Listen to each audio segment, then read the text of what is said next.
ঈশ্বৰৰ প্ৰশংসা হওক প্ৰথমতে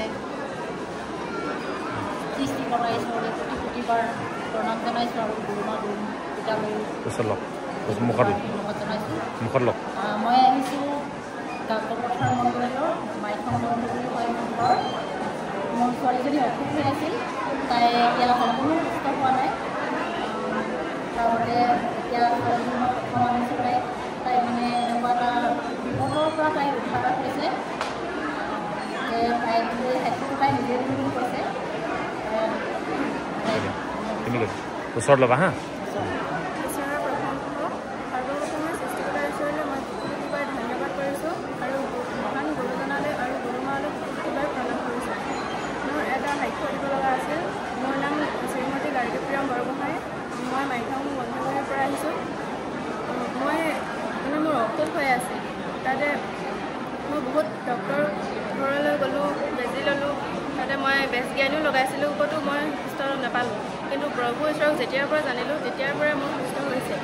আৰু এদিন মই সপোন দেখিছিলোঁ প্ৰভু ঈশ্বৰক। যেতিয়া সপোনত দেখিছিলোঁ মই এটা দুমহলীয়া ঘৰ, সেই দুমহলীয়া ঘৰটোৰ তলত আছিল একুৰা জুই। সেই জুইকুৰাত মানে বহুত ক'লা ক'লা মানুহে মোক আৱৰি ধৰিছিলে। তেতিয়া মই মানে প্ৰভু যীশু বুলি কৈ বিচাৰি ওপৰ মহলালৈ গৈছিলোঁ। তেতিয়া ওপৰ মহলালৈ যাওঁতে প্ৰভু যীশুৱে কৈছিল যে তুমি এই খাৰুপাত লোৱা, এই খাৰুপাত ল'লে তোমাৰ কোনেও একো কৰিব নোৱাৰে, তোমাৰ ঘৰৰ যিমান শত্ৰু মানুহ আছে ওচৰৰ চাৰিওফালে কোনো একো কৰিব নোৱাৰে, তুমি এই খাৰুপাত লোৱা বুলি কৈ মোক দিলে। তেতিয়াৰ পৰা মই কেতিয়াবা হাতখনত সেই খাৰুডাল মই জিলিকি থকা দেখা পাওঁ।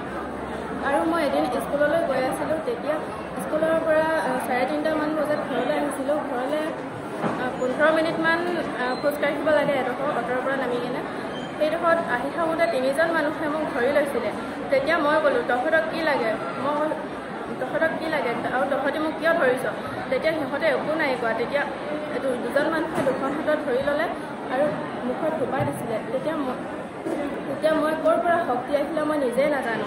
আৰু সেই মানুহ এজনক মই কামুৰি আৰু মানে ক'ৰ পৰা শক্তি আহিলে নিজেই নাজানো। তেতিয়া পলাই ঘৰলৈ মই গুচি আহিব পাৰিলোঁ। আৰু মই থানাতো এজাহাৰ দিবলগীয়া হৈছিল।